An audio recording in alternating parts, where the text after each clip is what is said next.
Hello दोस्तों, आज हम लोग इस वीडियो में चर्चा करेंगे कि हमें अपने पैसों को कैसे बचाना चाहिए। मतलब कैसे बचा सकते हैं हम लोग अपने पैसों को। ये तो आपने बहुत जगह सुना होगा कि हमें अपने फ्यूचर के लिए पैसों को बचाना चाहिए, फिर उसे जो है निवेश करना चाहिए, इन्वेस्ट करना चाहिए। बट बचाना चाहिए तो ठीक है, बट बचाए कैसे, ये भी तो इम्पोर्टेंट है ना। ये तो कोई भी बता देगा कि बचाना चाहिए, ये आवश्यक चीज है, जरूरी चीज है, हमारा फ्यूचर फ्यूचर इससे फाइनेंशियली सिक्योर रहेगा, ये बात तो ठीक है। लेकिन हम क्या क्या अपने लाइफ में ऐसा कर सकते हैं जिससे हम पैसों को बचा सकते हैं। तो आज हम लोग कुछ तरीके सीखेंगे। ये समझ लीजिए कि और भी कई सारे तरीके हो सकते हैं, उनमें से कुछ के बारे में हम आज अभी जो है चर्चा करेंगे। तो चलिए देखते हैं कि इस वीडियो में कि हम लोग किन किन तरीकों से पैसे बचा सकते हैं। तो यहाँ देखिए, यहाँ मैंने लिखा है अपना बजट बनाइए। तो सबसे पहले तो आपको फोकस करना है बचाने के लिए। पहले आपको जो जानना पड़ेगा कि आप खर्च कर कहाँ रहे हैं। सो आपके खर्चे जो हैं वो हो कहाँ रहे हैं, है ना, कहाँ पे हो रहे हैं।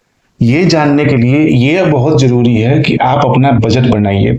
देखिए, बजट बनाने का कतई ये मतलब नहीं है कि आपको कंजूस हो जाना है, जीवन को अपने एंजॉय नहीं करना है, वो सब कीजिए, लेकिन बजट बना के कीजिए। आप जानिए कि आप जो कमाते हैं उसमें से कितने पैसे कहाँ आपके खर्च हो रहे हैं। ये जानना बहुत जरूरी है। तो जैसे छोटी छोटी चीजें होती हैं कई बार कि जैसे आपने आजकल ओटीटी का जमाना है, तो ओटीटी का सब्सक्रिप्शन ले रखा है, तो आपको पता होना चाहिए कि आपका ये सब्सक्रिप्शन कितना जा रहा है। आजकल जो है यूपीआई पे हम लोग ऐसे ही पैसे खर्च कर देते हैं, क्योंकि काफी इजी जो है वो ट्रांजैक्शन हो गया है यूपीआई के आने के बाद से। तो हम कहीं भी जाते हैं मार्केट में या किसी रेस्टोरेंट वगैरह में या किसी भी शॉप पे, तो बहुत बड़ी इजीली खर्च कर देते हैं।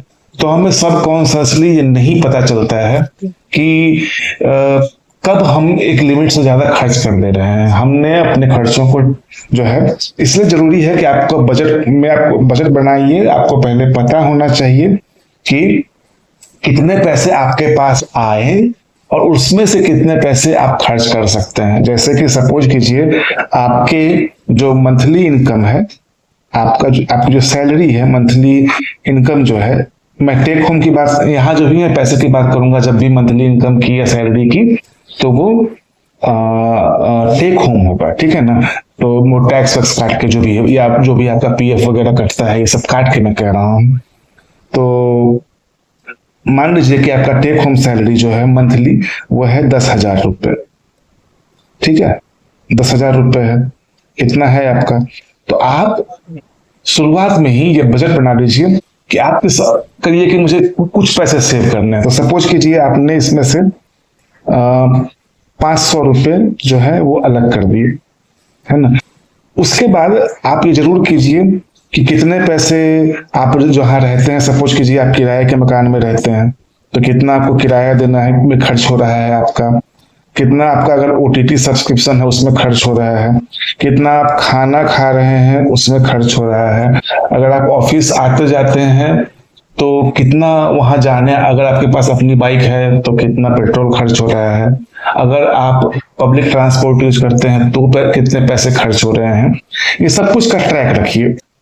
इससे आपकी एक हैबिट डेवलप होगी कि आप आवश्यकता से अधिक खर्च नहीं करेंगे। ये एक स्लो प्रोसेस है, ये एक बोरिंग प्रोसेस है, लेकिन ये काफी इफेक्टिव प्रोसेस है। तो सबसे पहला है कि बजट बनाइए। इससे आप अपने पैसों को सेव कर पाएंगे काफी effectively in the long run. ये एक हो गया। दूसरा है कि अपने खर्चों को ट्रैक कीजिए। देखिए, बजट बनाने से ही आप ट्रैक कर पाएंगे, है ना। तो बजट क्यों बनाते हैं, बजट बनाना चाहिए, ये हमने पहले पॉइंट में देखा। और बजट जो है बनाने से क्या होगा, वो ये होगा कि आपके खर्चे जो हैं वो आप ट्रैक कर पाएंगे।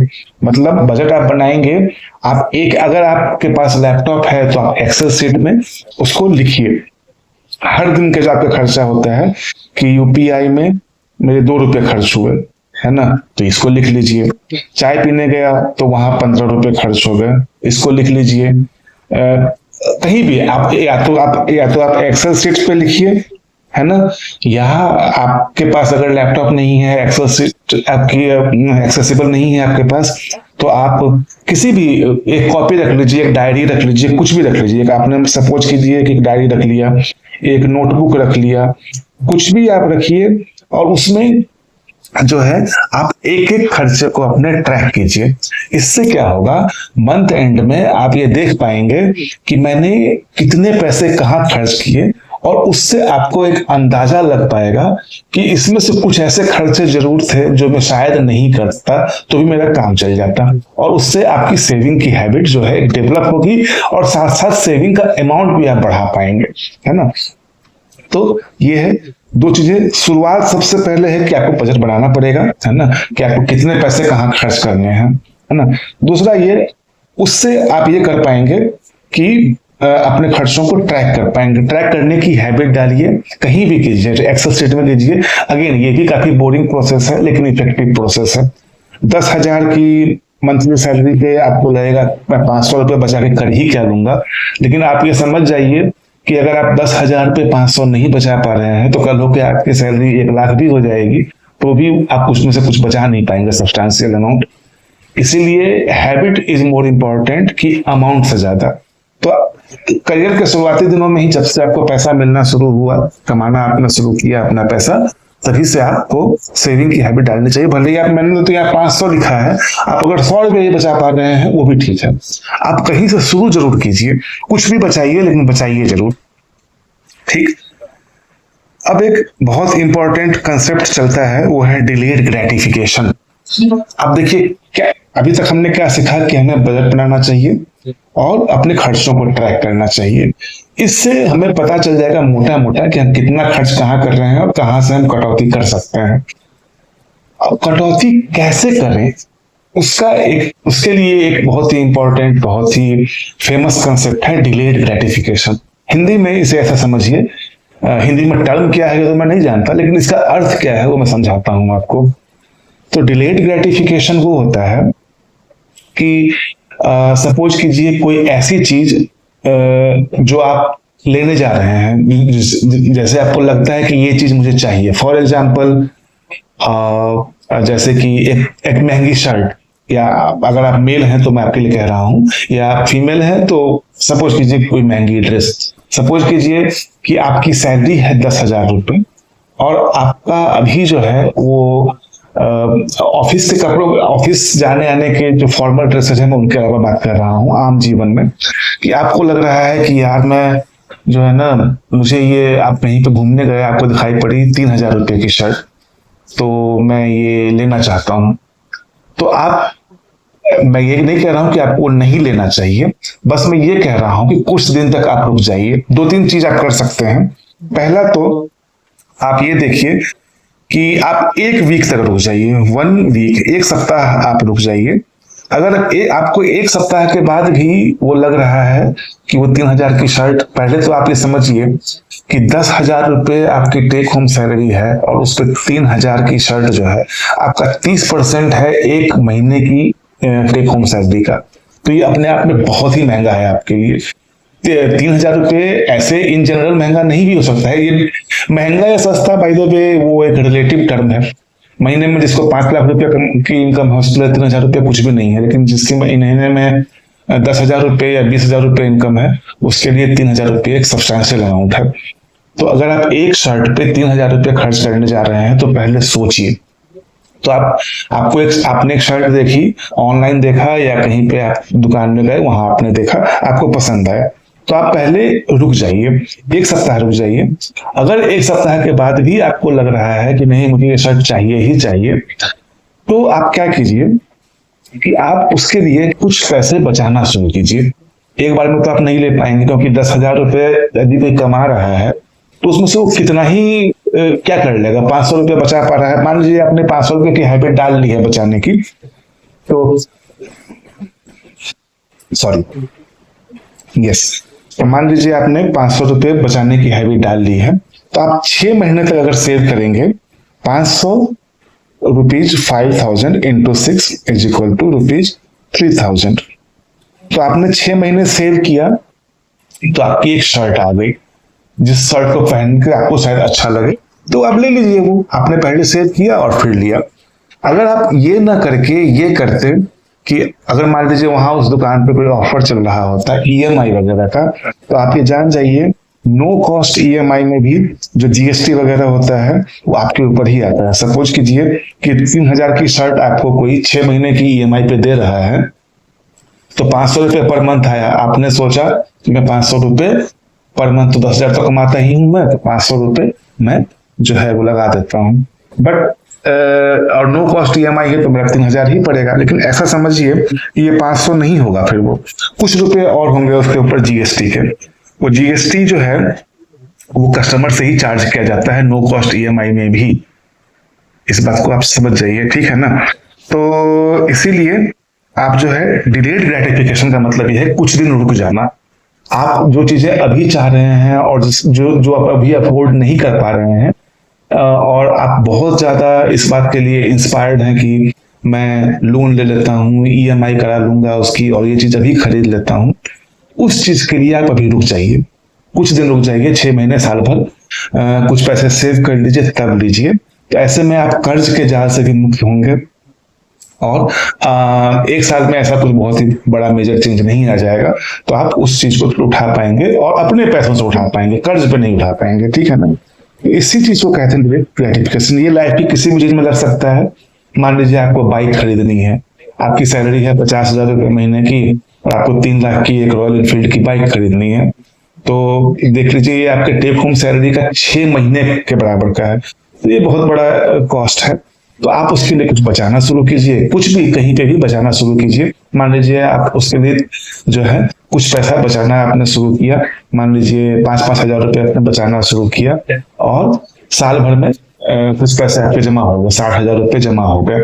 मान लीजिए 1.5 साल में लगभग जो है लाख रुपए के आसपास जमा हो जाएंगे आपके पास, ठीक है ना। तो उतना आपने डाउन पेमेंट किया, 2 लाख का आपने लोन उठा लिया और उसकी ईएमआई करा दी। ये कर सकते हैं। अगर आप पूरा का पूरा 3 लाख रुपए का जो है वो ईएमआई ही करेंगे तो कुछ गड़बड़ होगी। दूसरी बात, डेट ग्रेटिफिकेशन से एक और फायदा मिलता है कि चूंकि आप रुक जा रहे हैं तो क्या पता आपका 1 साल में ये मन कर जाए कि अरे मुझे वो चाहिए ही नहीं है, वो महंगी चीज, मैं सस्ते में ही काम चला लूंगा। तो इससे आपके ढेर सारे पैसे ही बच जाएंगे और फ्यूचर में जब कभी आपके समय के साथ आपकी इनकम भी बढ़ेगी, आज आप 10,000 कमा रहे हैं, हो सकता है अगले साल आप 12,000 रुपये कमाएं या 11,000 रुपये कमाएं, या आपने जॉब स्विच किया तो 30% का जंप मिल के तो 13,000 रुपये कमा रहे हो। कुछ भी हो सकता है लाइफ में, है ना। तो धीरे धीरे आपकी इनकम जब बढ़ेगी तो आप उसको बेटर अफोर्ड कर पाएंगे, है ना। तो आपको कर्ज वर्ज किसी से लोन, दोस्तों से उधार ये सब नहीं लेना पड़ेगा। तो डिलेड ग्रेटिफिकेशन के ये सारे फायदे हैं, इससे आपके ढेर सारे पैसे बचते हैं, है ना, और फालतू के खर्चों से आप बच जाते हैं। दूसरों को अभी मैं आगे डिस्कस करूंगा और कैसे पैसे बचा सकते हैं। अब देखिए यहाँ मैंने लिखा है एक और तरीका है, वही खर्चे कीजिए जो आवश्यक हो। ये स्पेशली उन लोगों के लिए है जो अपने करियर के शुरुआती दिनों में है, मतलब जिनकी जो भी एज हो, मुझे नहीं पता क्या एज है, जिनकी जब भी जॉब, कुछ लोग बहुत हायर एजुकेशन तक जाते हैं, तो मैं ये नहीं कह सकता हूँ कि सबकी जॉब 20-21 साल में लग ही जाती है। जो लोग पीएचडी वगैरह करते हैं उनकी एज 30 साल तक हो जाती है, तब जाकर उनकी पहली जॉब लगती है। तो मैं एज पे बात नहीं करूंगा, मैं बात इस पे करूंगा कि जब आपकी नई जॉब लगी हो, नई नौकरी लगी हो, तो शुरुआती कुछ वर्षों में ये आदत बना लीजिए कि आप वही खर्चे करें जो बहुत ज्यादा जरूरी है, जिसके बिना आपका एकदम ही काम ना चले। शुरुआती दिनों में मैं कह रहा हूँ, बाद में आप लाइफ को एंजॉय कीजिए। जब आपने कुछ पैसे बना लिए हैं, कुछ अपना कॉर्पस आपने क्रिएट कर लिया है, आपके अकाउंट में कुछ पैसे हैं, तो बाद के कुछ वर्षों में आपको जो चाहे वो कीजिए। बट शुरुआती दिनों में आप ये एक हैबिट इनकलकेट कीजिए अपने आप में कि जो पैसे आप खर्च कर रहे हैं वो उन्हीं चीजों में कर रहे हैं जिसे किए बिना बिल्कुल भी काम नहीं चलता। जैसे कि मान लीजिए आप करियर के शुरुआती दिनों में हैं, तो आपने जो है किसी स्किल को बिल्ड करने के लिए कहीं पे कुछ ऑनलाइन प्रोग्राम आपने लिया है, तो वो लीजिए, क्योंकि वो जरूरी है। वो इसलिए जरूरी है क्योंकि हो सकता है उससे आपका एक साइड इनकम का जो है सोर्स वो क्रिएट हो जाए। वो कर लीजिए, या फिर आप जिस जॉब में अभी हैं वहीं पे आपका जो है प्रमोशन हो जाए उस स्किल को सीखने से। तो ये एक बहुत जरूरी चीज है। किराए के मकान में रहते हैं तो उसको किराया देना बहुत जरूरी चीज है, देना ही है, नहीं तो आपको घर से निकाल देगा।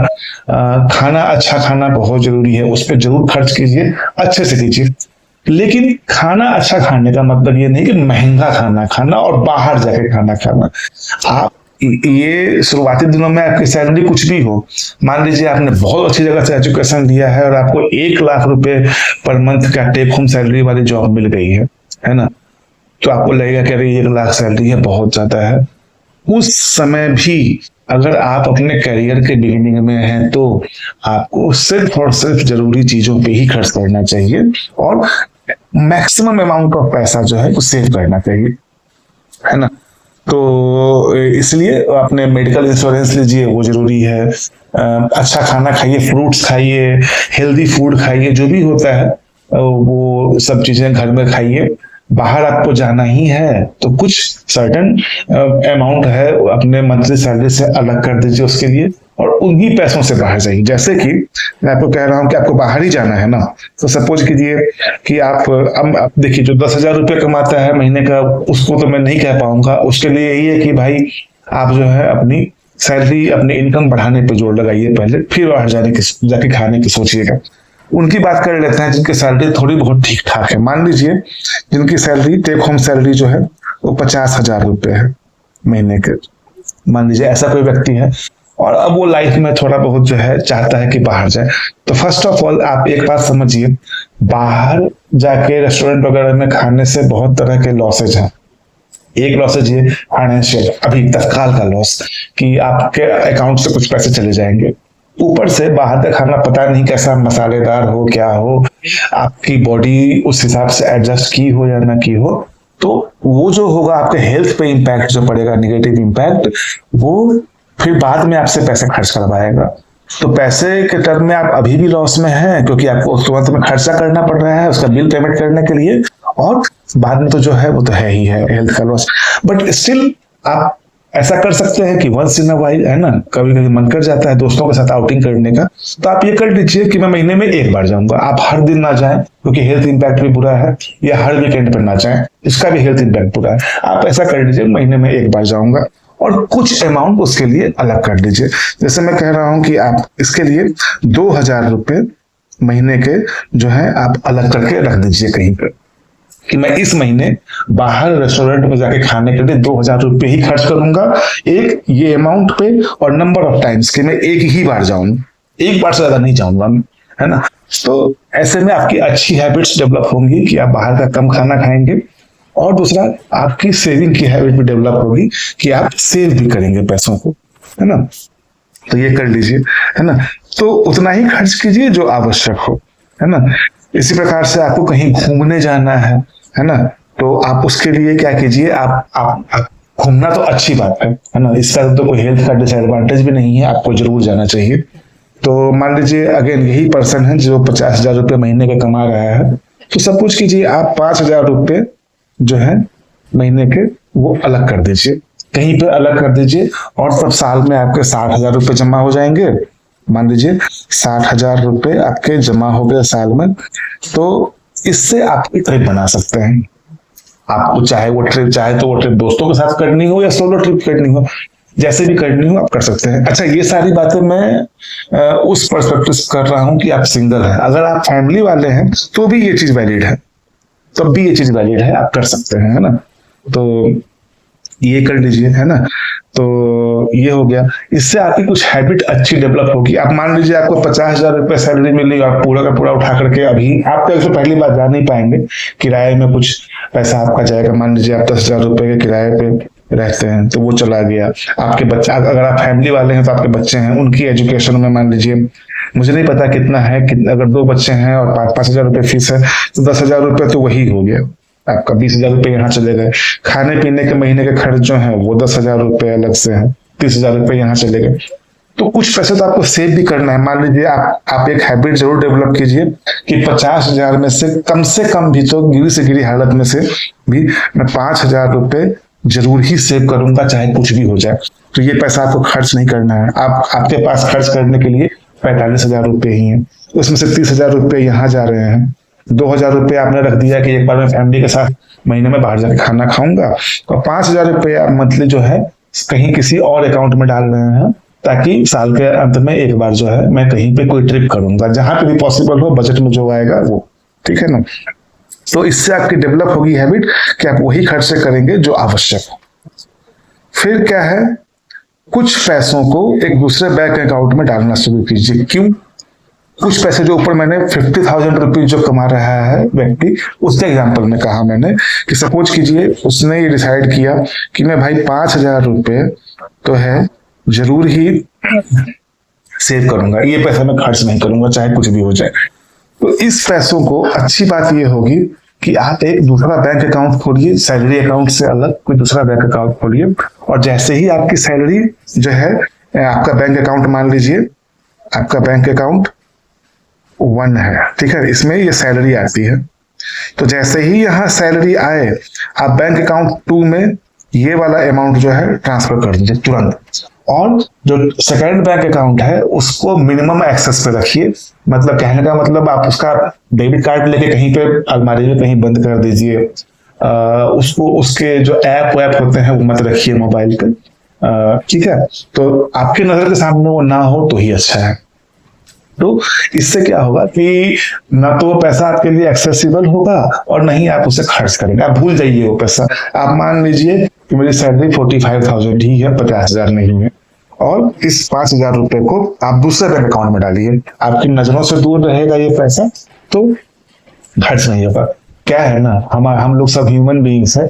अगर हमारे नजरों के सामने पैसा होता है तो खर्चे अपने आप ही आ जाते हैं। आपको तुरंत ही लगेगा, मान लीजिए 5,000 रुपये आप एक महीने में जमा कर रहे हैं और वो साल के 60,000 रुपये हो गए, और आप हर दिन उसे देख रहे हैं, हर महीने में देख रहे हैं, तो वही मोबाइल जो जिससे आपका काम चल रहा है, आपको लगने लगेगा अरे यार ये मोबाइल को हटाते हैं, पैसे तो हैं ही 60,000 रुपये, तो हम जो है मोबाइल एक नया ले लेते हैं। तो खर्चे निकल आते हैं भाई। मिडिल क्लास में, लोअर क्लास गरीब लोगों के पास या मिडिल क्लास लोगों के पास खर्चे निकल ही आते हैं, है ना? तो इसलिए अच्छा है, एक psychological advantage point of view से आप इसे हटा दीजिए, इस पैसे को दूसरे बैंक अकाउंट में डालिए कहीं पे, तो ये अच्छा रहेगा आपको। इससे एक बहुत अच्छी हैबिट आपकी डेवलप होगी पैसे सेव करने की। ये एक तरीका है। अब है, आजकल एक टर्म चलता है फोमो। फोमो से बचिए। अभी फोमो क्या होता है? फोमो होता है फियर ऑफ मिसिंग आउट। ये क्या चीज है भाई? अब देखिए, हम सभी लोग वे आदमी हैं, हमारे कुछ सर्किल्स होते हैं, दोस्त होते हैं, संबंधी होते हैं, नाते रिश्तेदार होते हैं। इन सब के अलावा ये सब नहीं भी है तो सोशल मीडिया है आज के जमाने में, इंस्टाग्राम है, फेसबुक है, और व्हाट एवर इट इज, है ना, जो भी है। तो इन सभी जगहों पे आप क्या देखते हैं कि आपका कोई भी दोस्त है या कोई सेलिब्रिटी है जिसको आप फॉलो करते हैं, वो अपना लाइफ स्टाइल जो है फ्लॉन्ट करता है कि वो मालदीव्स में घूमने गया है, तो वो गोवा गया है घूमने, और आप जो है नहीं जा पा रहे हैं। या फिर उसने कोई बहुत ही महंगी कार खरीद ली है, महंगी बाइक खरीद ली है, या बहुत ही महंगा मोबाइल खरीद लिया है, और वो सोशल मीडिया पे फ्लॉन्ट कर रहा है। मान लीजिए आप सोशल मीडिया पे आप नहीं भी एक्टिव हैं, आपके संबंधी हैं, कलीग्स हैं, दोस्त हैं, कुछ भी हैं, वो आपको दिखाते हैं, देखो मैंने 1 लाख रुपए का ये मोबाइल खरीदा है। अब आपको लगने लगता है अरे यार मैं तो 10,000 रुपए का ही मोबाइल यूज कर रहा हूँ, 15,000 रुपए का ही, ये कितना अच्छा है। वही मोबाइल 15,000 रुपए का जो आपको अभी तक ठीक ही ठाक लग रहा था, आपका सारा काम चल रहा है उससे, आपको तुरंत आपका जो दोस्त है जिसके हाथ में 1 लाख रुपए का मोबाइल है, वो देख के आपको लगता रहेगा अरे यार मेरा मोबाइल कितना फालतू है, इससे तो कोई काम नहीं हो रहा है। जबकि ये एक साइकोलॉजिकल बात है, आपका सारा काम चल ही रहा है उससे। अब आप क्या करेंगे? फोमो जो है, फियर ऑफ मिसिंग आउट, आपको लगेगा कि मेरा जो ये दोस्त है जिसके पास 1 लाख का मोबाइल है, ये अपनी लाइफ को कितना एंजॉय कर रहा है क्योंकि इसके पास 1 लाख का मोबाइल है। तो आपको लगने लगेगा मेरे जीवन में कुछ कमी है, चलो मैं ये जो है वो मैं भी मोबाइल खरीदता हूँ। अब 2-3 बातें होंगी, या तो आपने कहीं पे सेविंग कर रखा है, आप वो पैसा निकाल देंगे तो आप फिर से जीरो पे आ गए, है ना। वो कई महीनों हो सकता है, कुछ केस में कई वर्षों की मेहनत जो है आपकी सेविंग की हुई, वो एक डिसीजन से आपका चला गया, है ना, जिसकी आपको जरूरत थी नहीं। दूसरा ये कि अगर आपके पास पैसे नहीं है तो आप लोन साइकिल में फंसेंगे, ईएमआई के चक्कर में फंस जाएंगे। तो ईएमआई आपने ऐसी चीज के लिए ले लिया जिसकी आपको जरूरत कभी थी ही नहीं। ईएमआई अगर आप घर खरीदने के लिए लेते हैं, लोन लेते हैं, तो सही है, उसकी आपको जरूरत थी, आपको रहना था, आप किराए में रहना पसंद नहीं करते हैं, घर हर किसी व्यक्ति की जरूरत होती है। ईएमआई अपने अगर आपके डेली यूज की कार के लिए लिया है तो वो भी ठीक है ना, क्योंकि इसकी आपको जरूरत है, आपको ऑफिस जाना आना होता है, वीकेंड पे फैमिली के साथ आउटिंग करनी होती है, तो ये जरूरी चीजें हैं। लेकिन आपने मोबाइल के लिए कर दिया जिसकी आपको जरूरत थी ही नहीं। क्या आप अपने आप से पूछिए, जो उस 1 लाख के मोबाइल में बहुत अच्छा वाला कैमरा है, तो क्या आप वो व्यक्ति हैं? क्या आपकी पर्सनालिटी ये है कि आप बहुत ही एंथुजियास्ट हैं फोटोग्राफी वगैरह में? आप नहीं है भाई। जैसे कि मैं तो नहीं हूँ, मुझे जरूरत नहीं है, मैं इतने फोटोज वगैरह नहीं खींचता हूँ, तो मैं क्यों लूँ? मेरा काम तो बस मोबाइल से बात करना है, कंपनी वगैरह की ईमेल उमेल आए तो वो पढ़ लेना है, व्हाट्सएप देख लेना है, लोगों को रिप्लाई कर देना है, बस इतना ही है। तो इतना तो वो 15,000 12,000 के मोबाइल में भी मेरा काम चल ही रहा है भाई, सिंपल से। मैं नहीं हूँ भाई वो फोटोग्राफी एंथुजियास्ट। और बाय द वे 15,000 के भी मोबाइल में अच्छे जो है कैमरा वगैरह फीचर आज के डेट में मिल जाते हैं। तो इसीलिए कहते हैं कि इस तरह के फियर ऑफ मिसिंग आउट वाले साइकिल से बचिए। आजकल के जमाने में बहुत इजी हो गया है कि आप एक साइकोलॉजिकल एक जंजाल में फंस जाए ये फियर ऑफ मिसिंग आउट को देख करके, कि आप यही जैसे मैंने कहा सोशल मीडिया वगैरह के जमाने में कि आपको अपनी लाइफ जो है बहुत लो लाइफ लगने लगे कि यार उसके पास है और मेरे पास नहीं है, कंपैरिजन वगैरह वाली चीजें। बट ये जान जाइए, हो सकता है जिस पर्सन को आप देख रहे हैं उसने खुद लोन पे लिया, उसके अकाउंट में हाथ में पॉकेट में तो उसके 1 लाख का मोबाइल है और अकाउंट में मान लीजिए 10,000 रुपए भी नहीं है ना, तो उसने खुद लोन पे लिया होगा, है ना। तो आप या तो उसने लोन पे लिया है तो भी वो गलत है, और या तो जो है कि वो बहुत बड़ा ही आदमी, उसके पास बहुत सारे पैसे हैं जो कि आप नहीं है ना, तो पहले तो बड़े आदमी बन जाइए फिर, है ना। तो ये सारी चीजें हैं कि फोमो से आपको बचना चाहिए।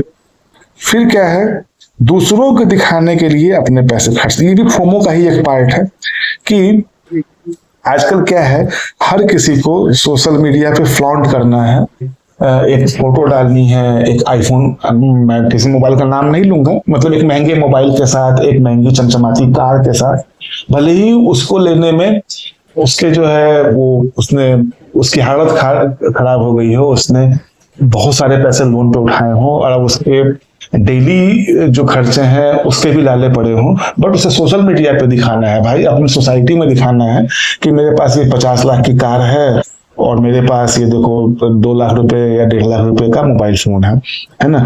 तो इन चीजों से आप बचें, इन चीजों को ना करें। जैसा मैंने पहले किसी पॉइंट में कहा, वही खर्च से करें जो जरूरी है। दूसरों को दिखाने से कुछ, कई बार कहते हैं कि एक स्टेटमेंट भी है किसी बहुत ही फेमस व्यक्ति का, जो उन्होंने कहा है, इंग्लिश में कहा है, उसका हिंदी में मतलब ये है कि हम कई बार वो उन चीजों को खरीदने के लिए खर्च करते हैं जो जिसकी ना हमें जरूरत थी, और जिसको खरीदने के लिए ना हमारे पास पैसे थे, और जिनको दिखाने के लिए हम ये चीजें खर्च कर रहे हैं उनको भी हम जानते ही नहीं है।